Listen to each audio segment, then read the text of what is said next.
welcome back to EDH Deck Building. I'm your host, Demo, and this is the top 20 cards from Strixhaven for Commander.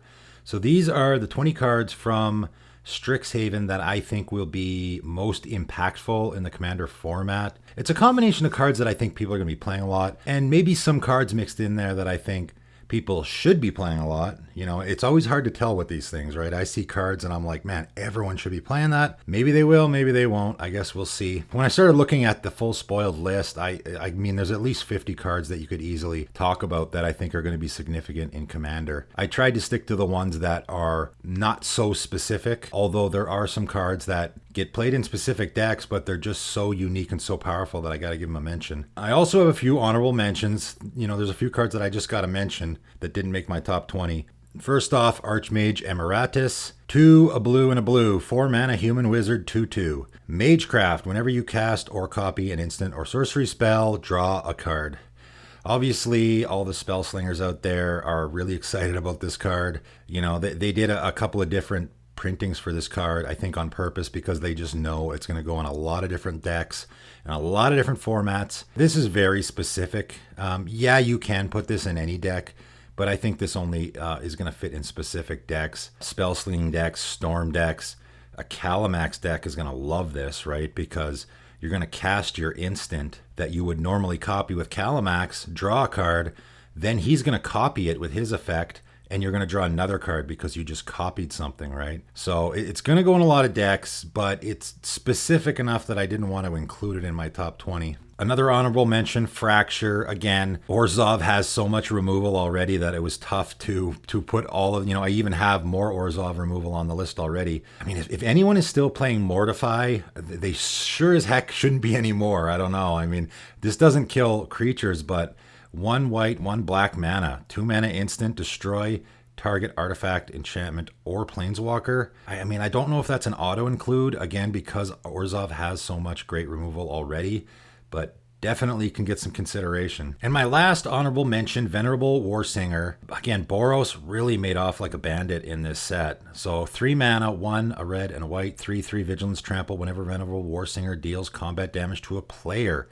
you may return target creature with a mana value X or less from your graveyard to the battlefield, where X is the amount of damage Venerable War Singer dealt to that player.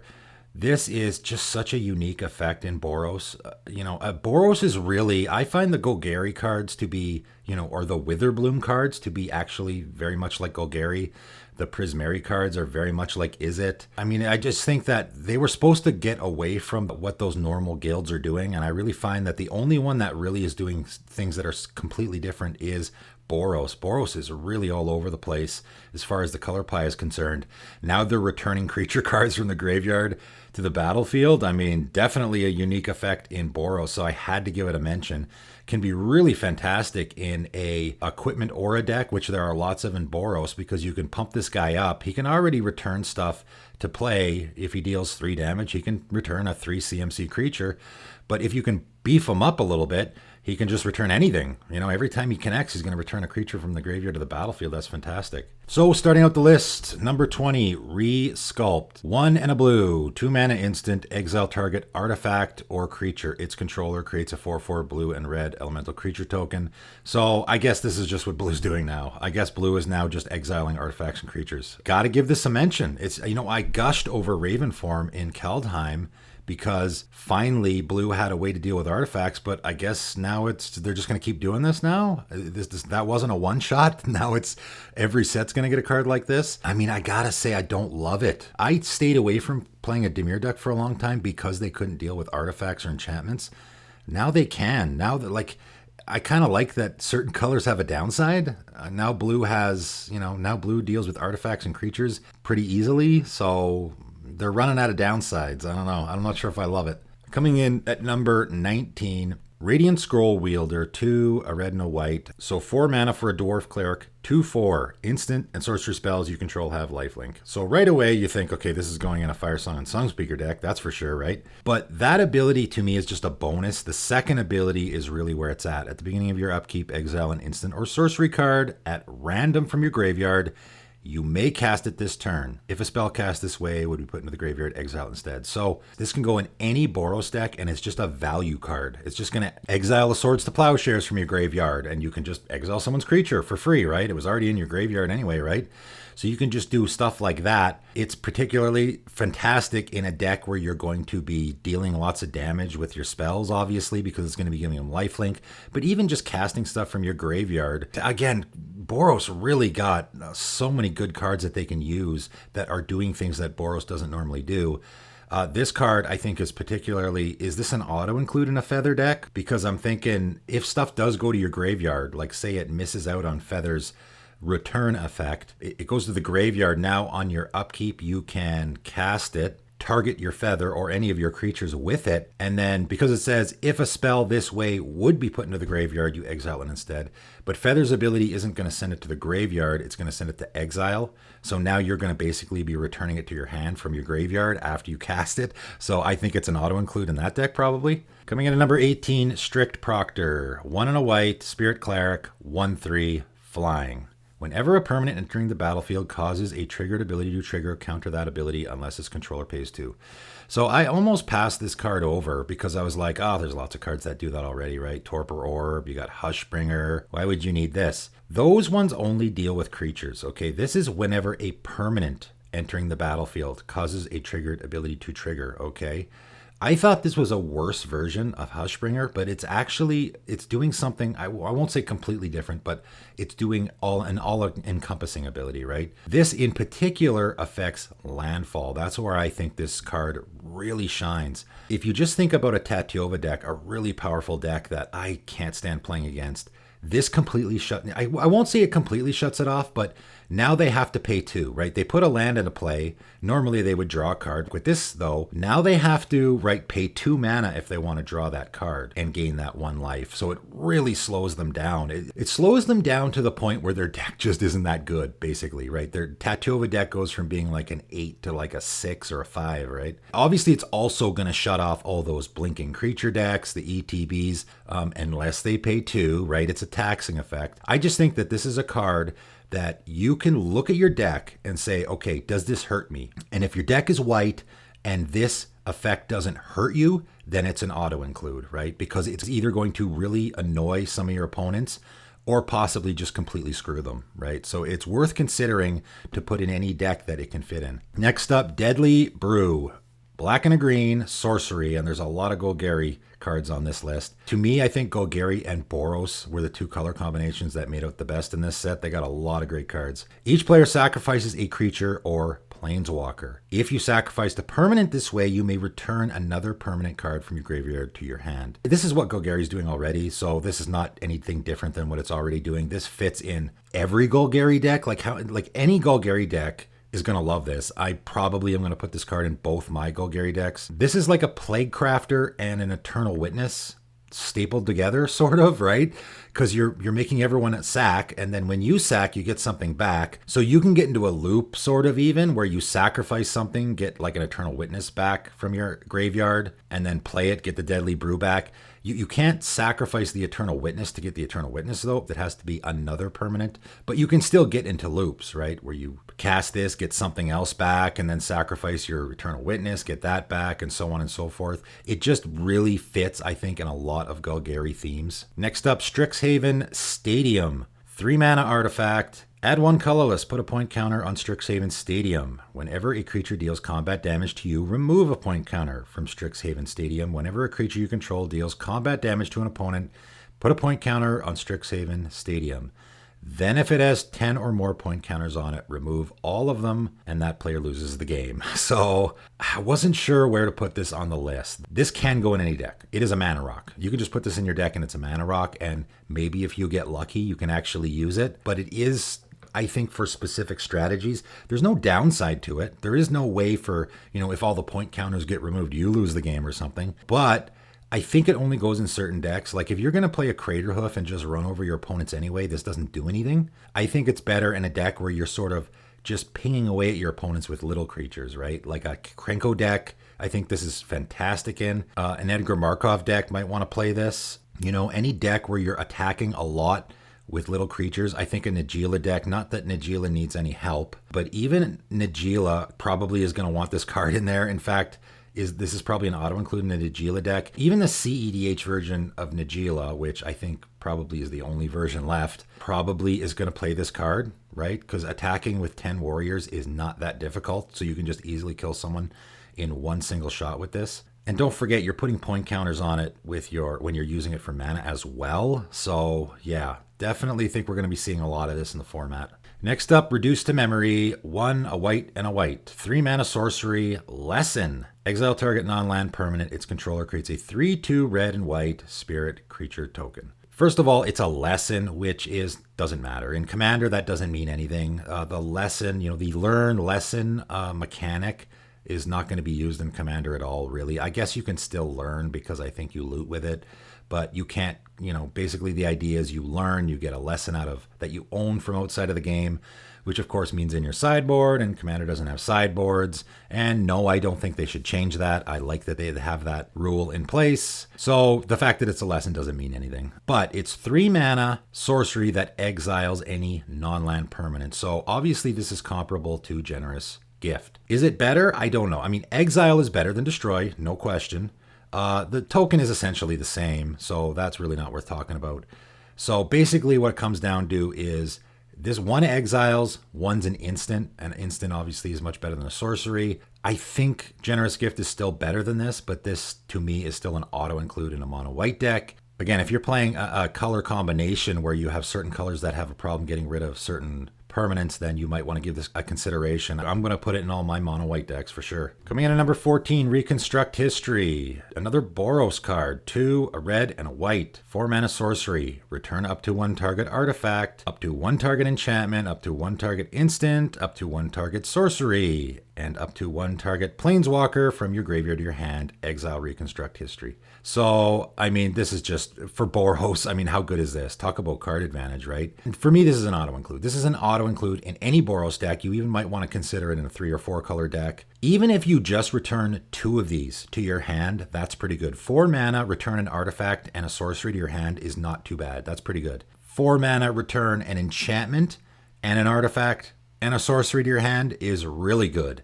If you can get at least 3 of these, that's fantastic. If you can get 4 of these, man, or 5. I mean, I doubt you're ever going to get 5.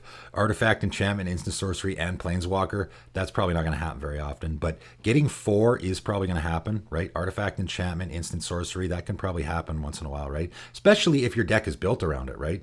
I mean, and we're not even talking about the situation where maybe your deck's built around this. This is just any Boros deck. This is going to come in handy all the time, guaranteed. Next up, Vanishing Verse. 1 black, 1 white. Instant, exile target monocolored permanent. And again, there's a lot of removal on this list because I love removal. It's versatile. You can put it in any deck, right? Assuming you have the colors. Orzhov has such good removal already that I don't know where this fits. Like, where does this fit? Is this better than D-Spark? Obviously, D-Spark is the best comparison here because they're both 2 mana instants. If you think about the amount of permanents on a table in Commander, how many of them are monocolored? How many of them are 4 CMC or greater, right? Vanishing Verse is going to hit a lot of things that D-Spark won't hit, right? Like a Rhystic Study, right? Vanishing Verse is going to hit a Rhystic Study. D-Spark won't. So which one's better? I don't know. Honestly, I would probably fit both in my deck. If I had an Orzhov deck, I probably would put both of these in there. Next up, Oreck, Lore Mage. 4 mana, 2 black, human warlock, 3/3. Tap, search your library for a card. Put that card into your graveyard, then shuffle. If it's an instant or sorcery card, put a +1/+1 counter on Oreck, Lore Mage. So this is another one that I wasn't sure where to put it on the list because it is really, really good at what it does, but is pretty specific. I mean, this is a repeatable entomb. The part where it says if it's an instant or sorcery card, put a +1/+1 counter on Oreck, Lore Mage. I mean, okay, whatever. That really isn't the significant part. The significant part here is you just keep getting cards out of your library and putting them into your graveyard over and over again. That is ridiculous. It's so good. It's basically a tutor for any graveyard deck, right? This goes in my Egon deck for sure. This goes in any Marin deck, any graveyard deck. I mean, any graveyard deck is going to play this, right? So it is specific, but it goes in so many decks, right? A Gitrog deck, You go get a land out of your library and throw it in your graveyard, you get to draw a card because that's a land going into your graveyard from anywhere. And it's probably going to be Dakmor Salvage. So, double bonus. I was thinking of putting this higher on the list. It is really specific, right? So basically it goes in all the decks that can use it, it guaranteed goes in. And the decks that can't use it, it's useless in. So I don't know. I wasn't sure where to put it, but obviously it's going to be a commander staple, I think. Next up, Efreet Flame Painter, 3-1 red, 4 mana Efreet Shaman, 1/4, double strike. Whenever Efreet Flame Painter deals combat damage to a player, you may cast target instant or sorcery card from your graveyard without paying its mana cost. If the spell would be put into your graveyard, exile it instead. Wowee. So again, this is a card that I wasn't sure where to stick it. It's kind of specific and kind of not. You can put this in any deck and it'll work, right? I had to reread this card because when I read it the first time, I was like, oh, you get to, I was thinking Snapcaster Mage. One of your spells in your graveyard gets flashback.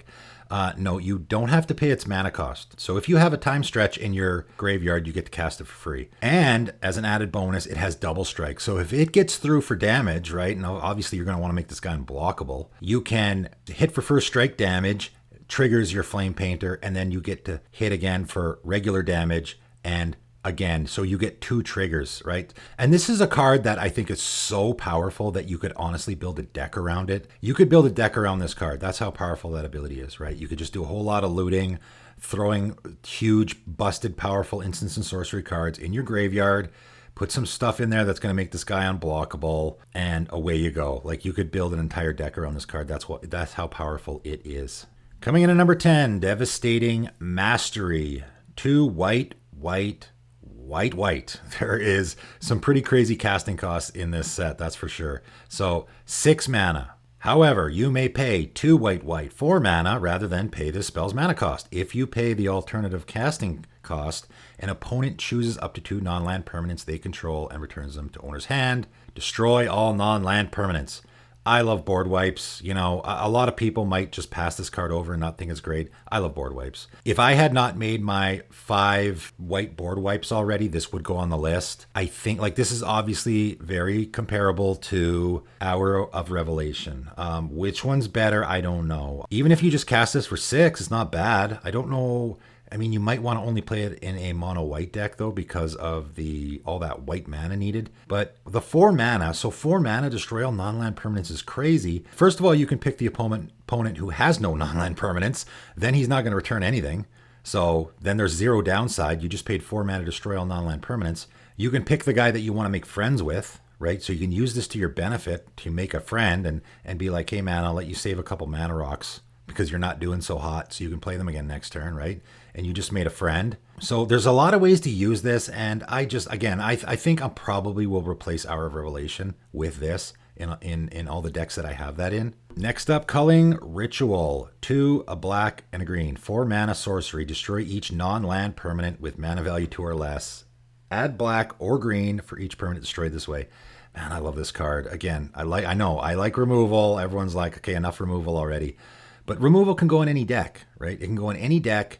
So that's why I love it. Doesn't matter what your strategy is, removal's going to go in there, right? So this list for me was more cards that were auto includes in decks that I think you could put in any deck. I think you could put this in any deck, right? It's a ritual, so you can cast this and it'll essentially be free. This is probably going to be mostly destroying mana rocks, I would imagine. Might kill a few creatures too, but I think this is going to be mostly a mana rock destroyer. If you're in a play group that has lots of mana crypts and mana vaults and stuff like that, this card's going to be fantastic. And then you get a whole bunch of mana on top of it, right? So there's really no downside, because even if you destroy your mana rocks or your creatures, you're getting a bunch of mana for it. I mean, I think you can easily get into a situation where you kill 8 or 10 permanents with this spell, and then you're going to get 8 or 10 mana. Fantastic. I think you can easily put this in any Golgari deck. Next up, Rip Apart, and another removal spell. Yes, I know, but this is definitely an auto-include. I already talked about this card in one of my spoiler videos. I just couldn't even wait until I did this list, because as soon as I saw this, I'm like, there's a commander staple for a very, very long time. A red and a white sorcery. Choose one. Rip Apart deals 3 damage to target creature or planeswalker. Destroy target artifact or enchantment. This is just basically kill a creature or a planeswalker or an artifact or an enchantment. That's ridiculous. It's fantastic. It goes in every Boros deck. Probably goes in Jeskai decks as well. I would probably put this in a Jeskai deck. You know, a lot of them are Spellslinger decks anyway, so I think it fits. Man, it just goes in so many decks. Auto include. Coming in at number 7, Selfless Glyph Weaver. 3 mana, 2 and a white, human cleric, 2/3. Exile Selfless Glyph Weaver. Creatures you control gain indestructible until end of turn. So again, this is just a card that you could put in any deck, right? It is Orzhov, so it's a sorcery on the back. It's essentially a selfless spirit, right? You know, flawless maneuver maybe. You know, these effects can go in any deck because you always want to be making your creatures indestructible, assuming you have a few, right? On the back though, Deadly Vanity, 5 and 3 black, so 8 mana sorcery. Choose a creature or planeswalker, then destroy all other creatures and planeswalkers. So basically this is a Dune Blast, right? Except also you can include planeswalkers in there. And also it's not 3 colors, it's only 2, right? I just think this goes in any Orzhov deck. I know there's already like 3 cards on this list that can go in any Orzhov deck. And that's sort of why, you know, I make this list and I'm thinking, you could put this in any Orzhov deck, but are you going to find room? I don't know. It's essentially a Selfless Spirit and a Dune Blast stapled together, right? 2 cards that get played a lot in the format, very playable in a lot of different decks, and you have it in 1 card. So I really think you should try to see if you can fit this, if you can find room. Coming in at number 6, Ecological Appreciation. And this is an interesting one. Another one that I wasn't sure where to rate it. It can really make some waves in the format, I think. So X, 2, and a green. So 3 mana and X. Sorcery. Search your library and graveyard for up to 4 creature cards with different names that each have mana value X or less and reveal them.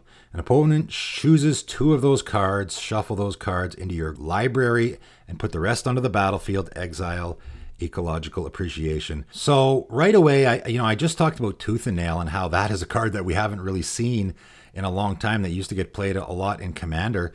This is sort of a version of that, right? Another card I talked about is Gifts Ungiven, and when I talked about unbanning that card in the format, a lot of people were like, no, you can't unban it, because then people go get some 4-card package, right? And obviously this is very comparable. It's similar effects where you're letting an opponent choose 2 that you don't get.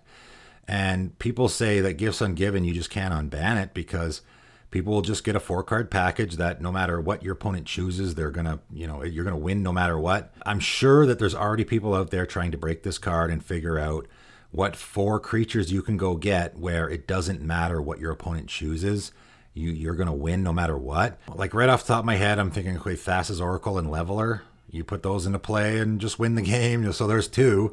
But obviously your opponent gets to choose. You know, but just as an example, right, there's some 4-card package out there that I'm sure someone's trying to figure out that you can get that will just win you the game no matter what. So maybe this does get to a situation where it's just like Gifts Ungiven that way. I don't know. Next up, Conspiracy Theorist. I love the name, first of all. So 2 mana, 1 and a red. Human Shaman. He's a 2/2. Whenever Conspiracy Theorist attacks, you may pay 1 and discard a card. If you do, draw a card. So you're going to rummage for 1 mana. However, the second ability is really where it's at. Whenever you discard 1 or more non-land cards, you may exile 1 of them from your graveyard. If you do, you may cast it this turn. This ability is so powerful and fits in so many decks. That's why I rated this card so high. And maybe this is sneaky good. I'm not sure. I'm not sure if there's one of those cards that's going to fly under the radar or not. For me, immediately I thought of my Zerzoth deck because he's discarding at random all the time. So if you discard something at random, and that's why I don't like the random, because you discard something at random and you're like, oh man, I really wanted that.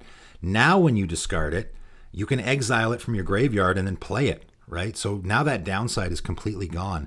From any deck where you're doing a lot of rummaging or discarding, that the downside can completely go away.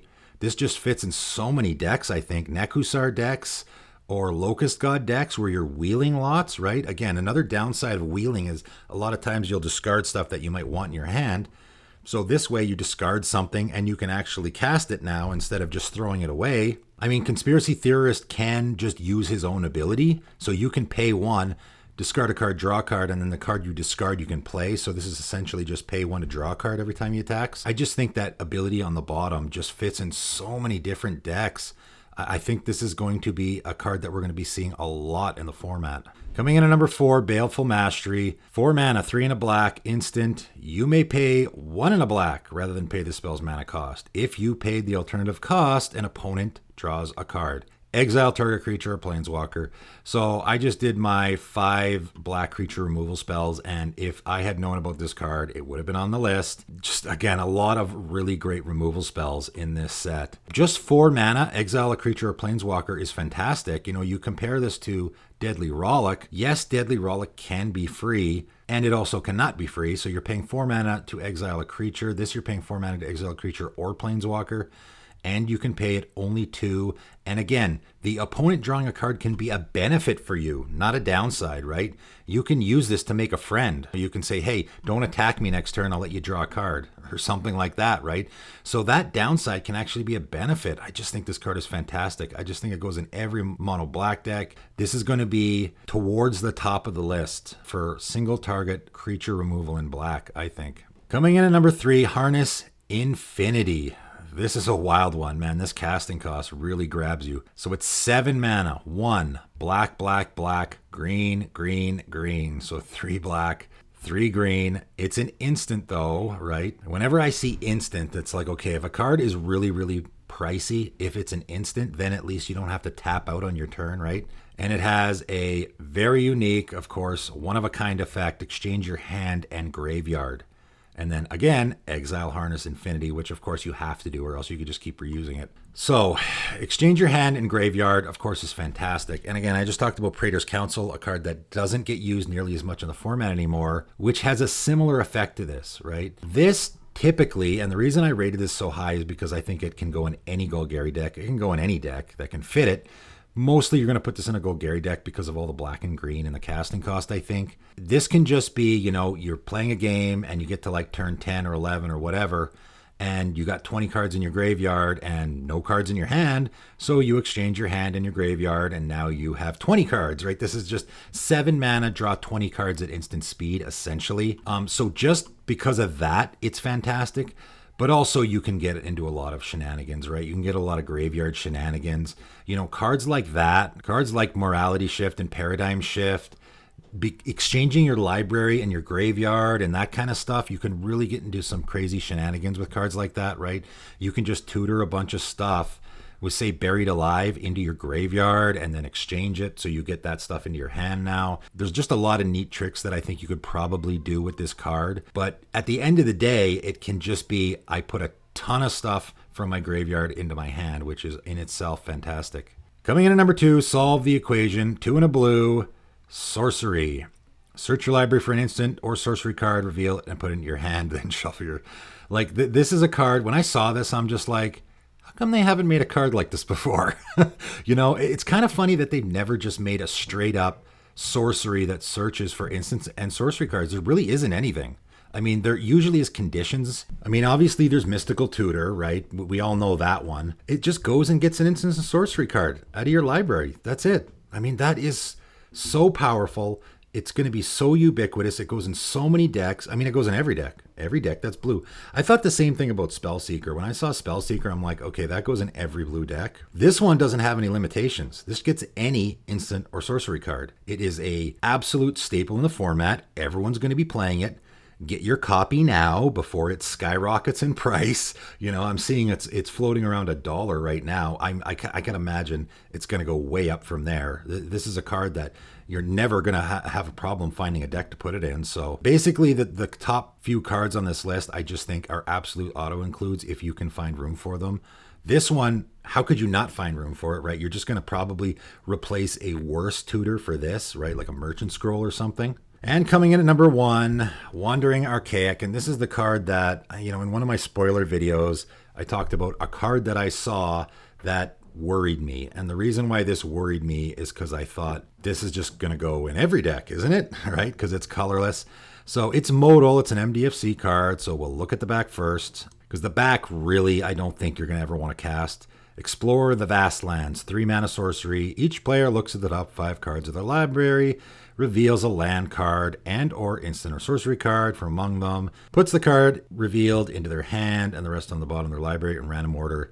Each player gains 3 life. I don't know if there's ever a situation. I guess that works in a hug deck. I don't know. Even if it was just that card on its own, I don't think you would probably ever see it in the format. But the fact that the front is so much better, I don't know why you would ever cast it. So the front is 5 mana, right? Creature, avatar, 4/4. Whenever an opponent casts an instant or sorcery spell, they may pay 2. If they don't, you may copy that spell. You may choose new targets for the copy. I mean, I just don't see how this doesn't go in every deck, right? Again, if you can find room, why don't you just put this in all your decks, right? This is sort of a Smothering Tithe, Rhystic Study type effect. It just sits there. It gets you incredible value. Your opponents are either going to have, they're basically all of their instants and sorceries are either going to be taxed or you get to copy them. That's incredible. And even if your opponents try to remove this, they're probably going to use an instant or sorcery spell to remove it.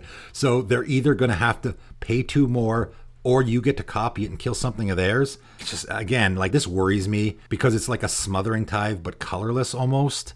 You know, it's already, I can see at $11 because I imagine the Commander players are going to go nuts for this card and they know it. It's colorless, so it goes in every deck.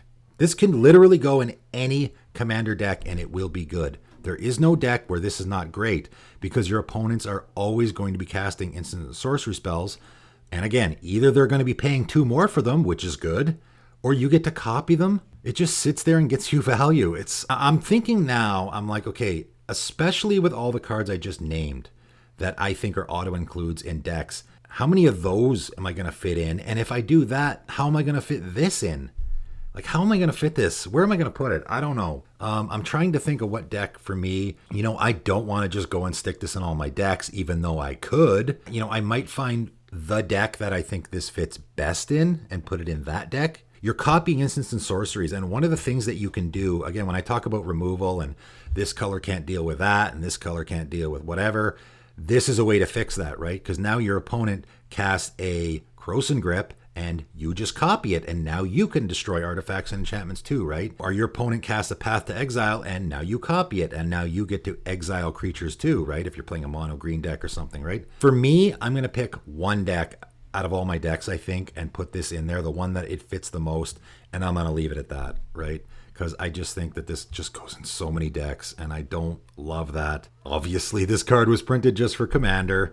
So, I mean, and then that's all why it's as expensive as it is already. I'm sure there's a lot of hysteria out there already, and I don't want to make it any worse. So I won't tell people to run out and buy it immediately, but because that'll just maybe even make it more expensive, which maybe will make the situation worse.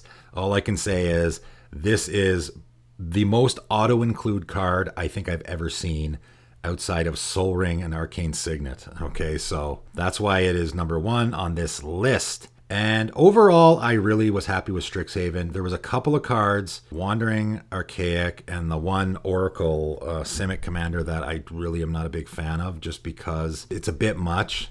Other than that, though, really, really great set. A lot of great Commander cards. Again, I think they're just printing cards specifically for Commander, which is crazy because they also have that Commander 2021 set, which I still have to do a review on that. So it's, again, so many Commander cards, right? It's just like with Ikoria last year, this time last year, I guess. They did the same thing where it was just so many Commander cards all at once, almost too much maybe. But all in all, I'm pretty happy with the set. A lot of really cool, interesting Commanders for sure. I think Boros made out the best in this set with Commanders and with cards in the 99. Golgari, I think, second. Golgari has got a lot of really great cards. I don't know how I'm going to find room for them in my... I have 2 Golgari decks, and man, there's already sparsely room to put stuff in those decks, so I don't know what I'm going to do. But that is it for today. Those are the top 20 cards from Strixhaven that I think you should be putting in your Commander decks. Thanks for tuning in.